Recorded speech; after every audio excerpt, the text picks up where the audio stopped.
Hello students, কেমন আছো তোমরা? উইথ এসএস ম্যাপ চ্যানেলে তোমাদের সবাইকে স্বাগত। গত ভিডিওতে তোমাদের লীলা মজুমদারের আলো গল্পটি পাঠ করে শোনানো হয়েছিল। আজ সমস্ত হাতে কলমের প্রশ্ন উত্তরগুলো করিয়ে দেওয়া হলো।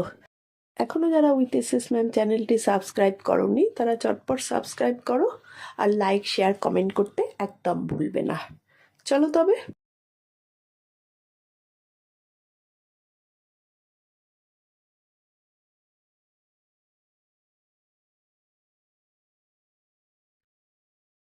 লেখিকা পরিচিতি।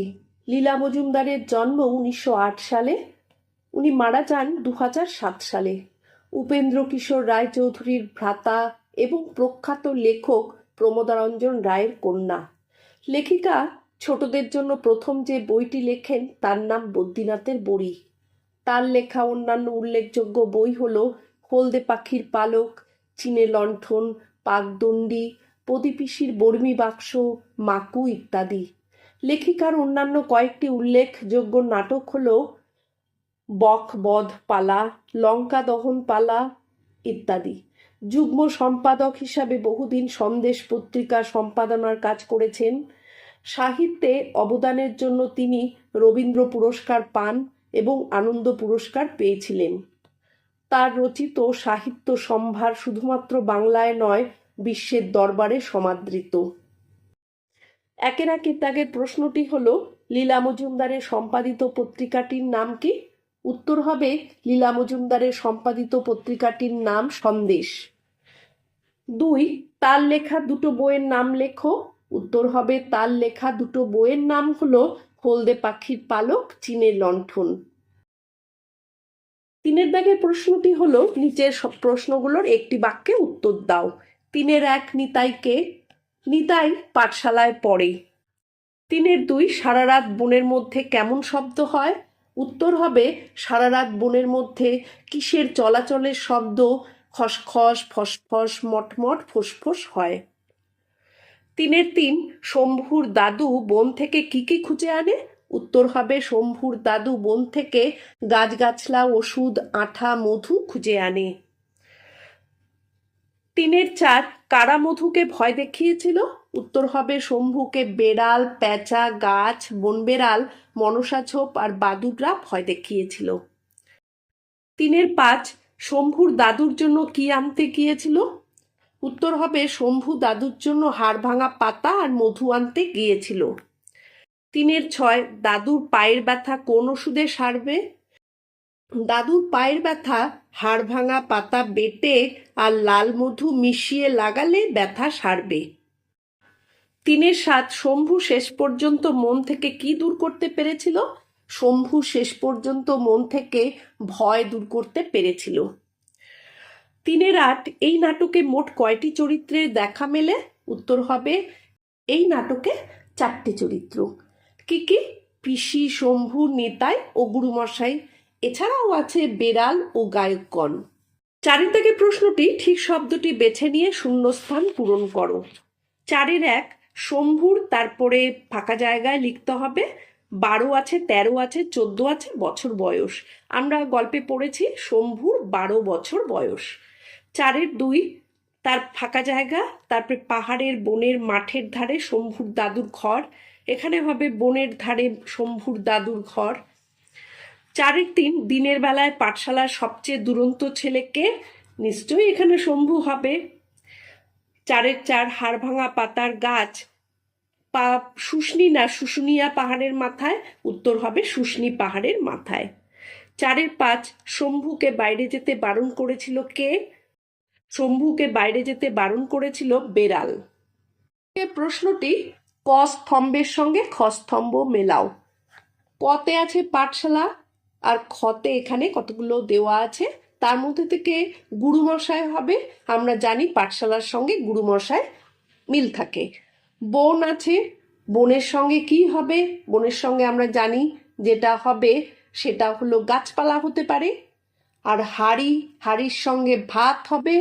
অন্ধকার, অন্ধকারের সঙ্গে কি হবে? অন্ধকারের সঙ্গে ভয় হবে। আর মনসা ঝোপের সঙ্গে কাঁটা হবে।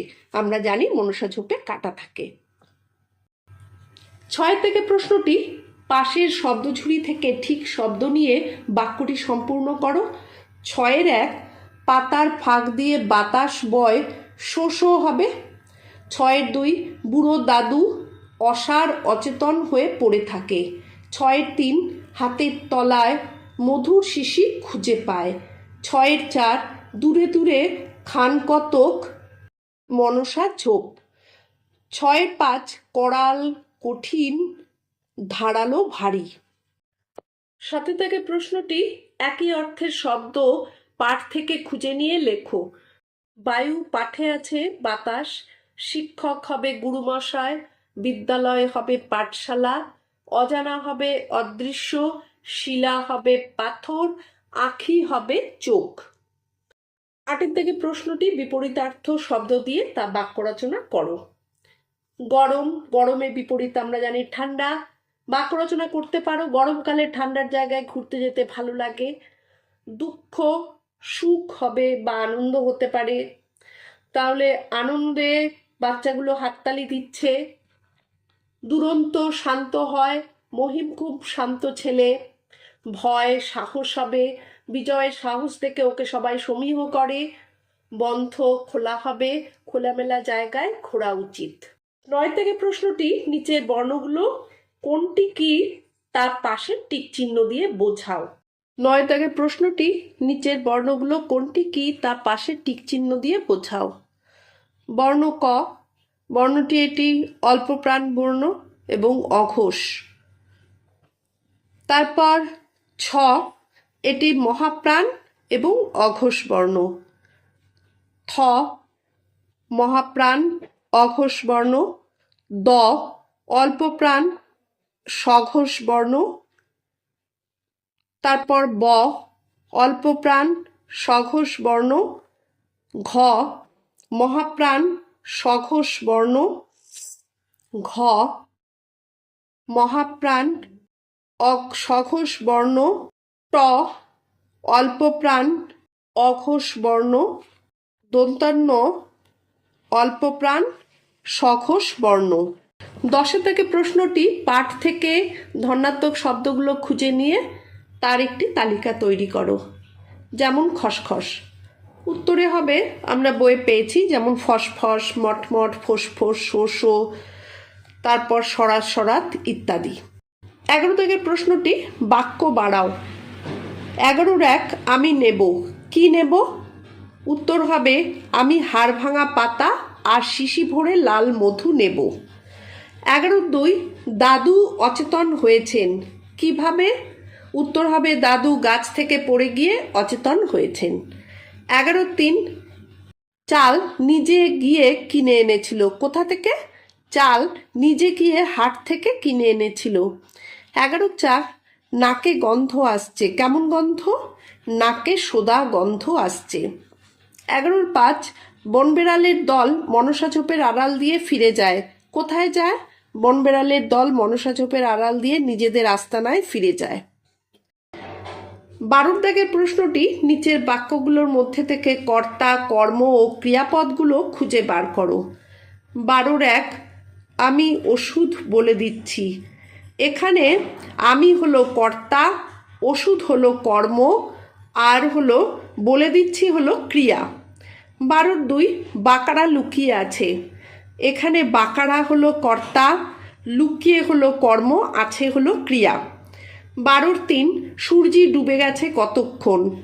এখানে সূর্যি হলো কর্তা, আর কর্ম হলো ডুবে, আর ক্রিয়া হলো গেছে। 12-4 ঝোপড়া থেকে টিটকিরি দেয়। এখানে ঝোপড়া হলো কর্তা, আর কর্ম হলো টিটকিরি, আর দেয় হলো ক্রিয়া। 12-5 দাদুকে আমি ভালো করে তুলব। এখানে আমি হলো কর্তা, কর্ম হলো ভালো, তুলব হলো ক্রিয়া।